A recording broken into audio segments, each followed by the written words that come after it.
Inter Milan বস Simon Inzaghi Lamine ইয়ামালকে সতর্ক করে দিয়েছেন যে চ্যাম্পিয়ন্স লিগে বার্সেলোনার বিপক্ষে তার দল যখন সেকেন্ড লেগ খেলবে তখন তাকে প্রতিরোধের সম্মুখীন হতে হবে। প্রথম লেগে ইয়ামাল ইন্টারের চারপাশে দৌড়েছিল। ম্যানেজার ইনজাগি স্বীকার করেছেন যে তাদের ৩ জন খেলোয়াড়কে এই তরুণের উপর মার্কিং রাখতে হয়েছিল।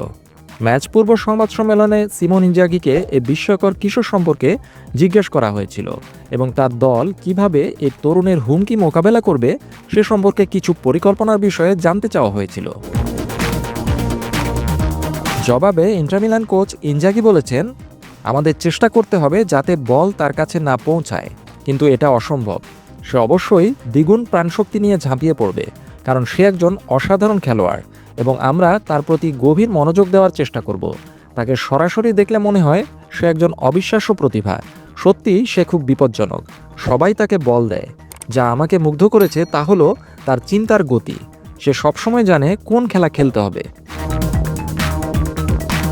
আলেসান্দ্রো বাস্তোনিওকেও ইয়ামাল সম্পর্কে জিজ্ঞাসা করা হয়েছিল এবং তিনিও ইয়ামালকে নিয়ে তার মুগ্ধতা প্রকাশ করে বলেছিলেন যে প্রথম লেগে ১৭ বছর বয়সী এই খেলোয়াড় তাকে কতটা মুগ্ধ করেছিল।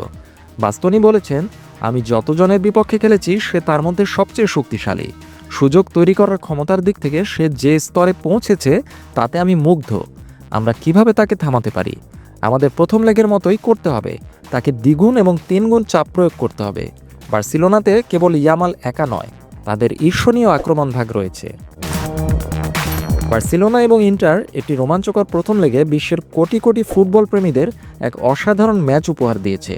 উভয় দল ম্যাচে ৬টি গোল করেছে এবং আজ রাতে ভক্তরা আরও অনেক বিনোদনের আশায় এই ম্যাচ দেখতে বসবে।